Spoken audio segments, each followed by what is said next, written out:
अस्सलातु वस्सलामु अलैका या सय्यदी या रसूलल्लाह व अला आलिका व सहाबिका या हबीबल्लाह। मैं इस मौजू पे बात नहीं करना चाह रहा था, लेकिन दोस्तों ने पूछा और कुछ लोग सवाल करते हैं। सोशल मीडिया पे देखें तो इसका एक तूफ़ान बरपा है कि चंद एक लोग हैं जो एक दूसरे को मुनाजरे का चैलेंज कर रहे हैं। मौजू मुनाजरा जो है ना, वो एक ऐसा है कि उस पर कलाम करना या उस पर बात करना, तमाम इस्लामी तारीख को हम अगर पढ़ें तो आज से पहले कभी किसी ने उस पर बात नहीं की। एक हज़रत सैयदना फ़ातिमा ज़हरा सलामुल्लाह अलैहा की हस्ती है, जिनके बारे में अल्लाह के रसूल सल्लल्लाहु अलैहि वसल्लम ने इरशाद फरमाया कि ये फ़ातिमा ये मेरे जिगर का टुकड़ा है, ये मेरे जिस्म का एक हिस्सा है। अल्लाह रब्बुल इज़्ज़त ने कुरान में फरमाया इन्नमा युरीदुल्लाहु लियुज़हिबा अन्कुमुर रिज्सा अहलल बैति व युतहिरकुम तत्हीरा, कि अल्लाह रब्बुल इज़्ज़त ने उनसे गलाजत नजास जो भी था सब अल्लाह ने दूर कर दिया। उनकी शान और मकाम ये है। और दूसरी ज़ात हज़रत सैयदना अबू बकर सिद्दीक़ रज़ियल्लाहु तआला अन्हु की है। आपका मकाम और मर्तबा ये है कि अल्लाह के महबूब सल्लल्लाहु अलैहि वसल्लम की हदीस मुबारक है, फरमाया आना व अबू बकर व उमर खुलिकना मिन तुराबिन वाहिदा। फरमाया कि अल्लाह रब्बुल इज़्ज़त ने मुझे, अबू बकर और उमर को, तीनों को एक मट्टी से पैदा फरमाया। उनका मकाम ये है, उनका मर्तबा ये है, उनकी शान ये है। कुछ लोग इन दोनों हस्तियों को लेके एक दूसरे से मुनाजरे का चैलेंज कर रहे हैं। मैं हैरान होता हूँ जब उन लोगों की वीडियोस देखता हूँ, और ज़हनी तौर पे परेशान भी होता हूँ जब मेरे जहन में ये ख्याल आता है कि ये लोग मुसलमान जनरेशन को, उम्मत मुसलमा को, नौजवान जनरेशन को, मुस्लिम जो है उनको किस तरफ लेके जा रहे हैं।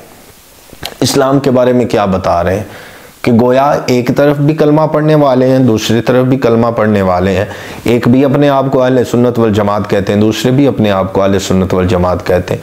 वो भी इस बात के दाई हैं कि हम सच्चे हैं, वो भी इस बात के दाई हैं कि हम सच्चे हैं। लेकिन ये ज़ातें ऐसी नहीं हैं कि इन पे कलाम किया जाए, इन पे बात की जाए, इन पे मुनाजरा किया जाए, बल्कि हमारा अहले सुन्नत का ये मुत्तफ़िक़ा अक़ीदा है, शुरू से रहा है और अब तक है और क़यामत तक चलता रहेगा, जो अहले सुन्नत वल जमात में रहे, कि ना सईदा फ़ातिमा ज़हरा ख़ता पर थी और ना हज़रत अबू बकर सिद्दीक़ रज़ियल्लाहु तआला अन्हु आपसे ख़ता हुई है।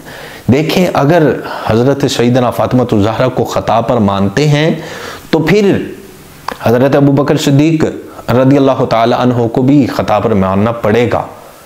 लेकिन क्योंकि हमारा अकीदा हमारे बुजुर्गों ने जो हमें दिया है वो ये है कि ना फ़ातिमा ज़हरा सलामुल्लाह अलैहा को ख़ता पे माना जाए, कि उन्होंने कुरान पे अमल करते हुए तकाज़ा किया, कुरान की जो विरासत की आयात है उनको देख के तकाज़ा किया।